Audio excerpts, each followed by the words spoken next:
For the wife does not have authority over her own body, but yields that authority to her husband. Can you imagine if the internet was in here right now?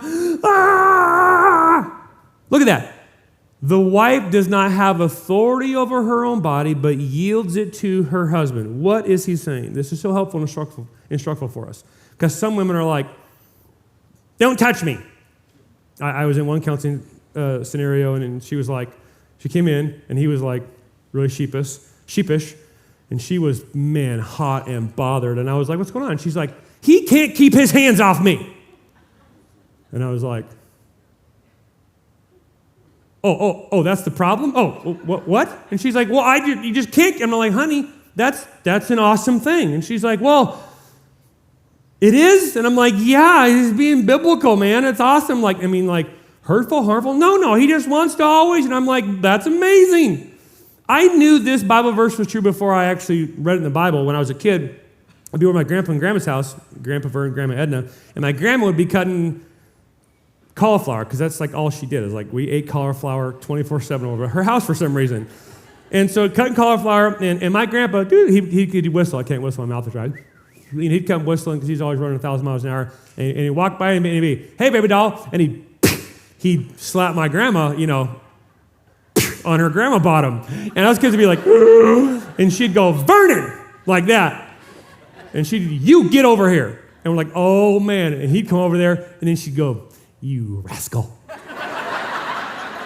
And then she'd give him a kiss on the lips, and he'd just float out of there, and she'd look at us, and she'd be like, she'd wink, she'd go, he's a rascal. And I had no idea what that meant at 9. I know now, my grandpa was a rascal. It's like, this is awesome. But what I knew without reading the Bible verse was that my grandma's body wasn't her own, and neither was my grandpa's. So here's how this works out in the McPherson home. If you want some practical application. I love this example. I love, for instance, my wife's long hair. My wife has beautiful long hair. And the Bible says that her body's not her own, but she yields it to her husband. So we have an agreement that she doesn't cut her hair unless we talk about it. Because if she came home and had cut her hair and I hadn't had time to emotionally process, I would need counseling. And so one day, a while ago, I get a call, and she's like, honey, she's like, I don't know how to tell you this. Are you sitting down? I need to tell you. I'm like, yes, what's going on? And she's like, I don't know what I was thinking. It was just so impulsive and impetuous, and I thought it might be a good idea, but I'm thinking like, she's murdered somebody. I'm like, babe, I got a shovel. Where are you? Well, let's do this. Let's do this.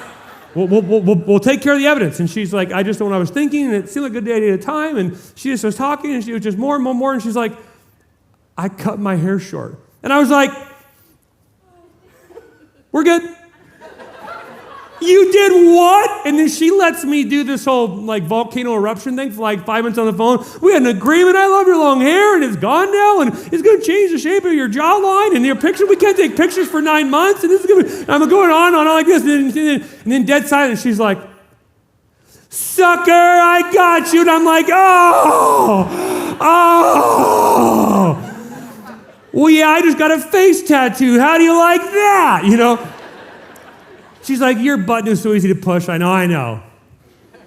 Now you might think, well, how chauvinistic? No, it's a thing of beauty. It's sexy that my wife invites me in to have a say in how she dresses and what she wears, because she wants to be beautiful for her man, because her body isn't her own. See how that works? Before you light me on fire on the internet, ladies, you got a verse 2. Oh, the relief. Oh, the guy's like, oh. The girl's like, oh. In the same way, the husband does not have authority over his own body, but yields it to his wife. Which means, men, if she doesn't want to sleep with Chewbacca, shave your back. If she wants to look at 2 eyebrows, not 1, find a razor. If she doesn't want her foot rubbed with sandpaper, use some lotion on the old hands every once in a while. You know what I'm talking about? Like your body is not your own. So this is how it works out in our house. It's not a secret, and I'm not airing any dirty laundry, no pun intended, to share this little fun fact. Josh doesn't care much, nor does he think much about what he looks like in public. Okay? It's just like that nerve got soldered or cauterized or didn't connect somewhere. Some people naturally think about it. I never think about it. Like, I know I have a hat on my head. I have 3 hats I'm wearing currently: Into the Breach, Camo Flag, Black Flag. Could not tell you which one I'm wearing right now if you gave me $100 for it. Don't tell me. It'll be a fun surprise when I get home. But that's the kind of thing, right?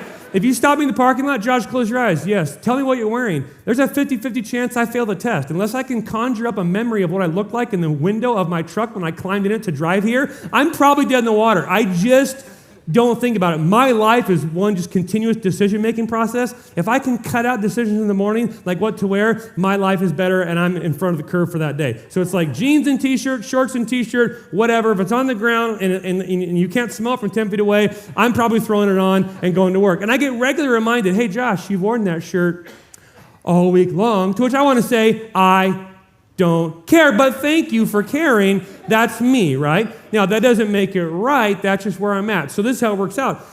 I'll come home. We got a double date with some friends. Hey, we're going out. This will be fun. My wife, because she's godly and because she's a woman, goes in the closet and comes out 30 seconds later looking like she fell out of heaven and didn't bounce. Just stunning, and a little hair and the shoes, and all of a sudden just transformed from like mom to wow. And she'll come out, and I'm looking at her, and all of a sudden, in the mirror of my wife's beauty, I grow self-conscious.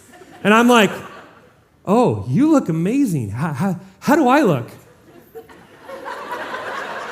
And this is what my wife says, more than, you look like you. To which I say, I am so sorry. I will go try to fix that right now, because my body isn't my own.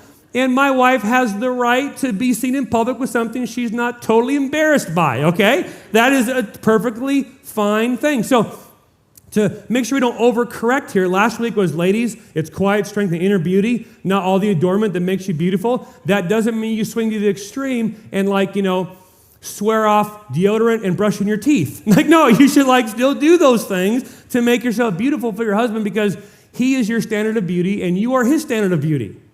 Right? You can do those things for each other, and it's not oppressive or heavy-handed. It's a beautiful invitation into my life where I submit my body to yours, she submits her body to mine, and we love each other by caring for our bodies in a way that is attractive to the other. Does that make sense? It's a beautiful, beautiful thing, and that's what Paul is talking about here. Hey everybody, hope you found that helpful. If you would like to watch the sermon that clip came from, you can go here and check it out. As well, if you'd like to watch more Bible teaching, you can go to my YouTube channel. And if you would like more free resources for your family, your marriage, and how to be a stronger man, you can go to strongmannation.com. Check it out.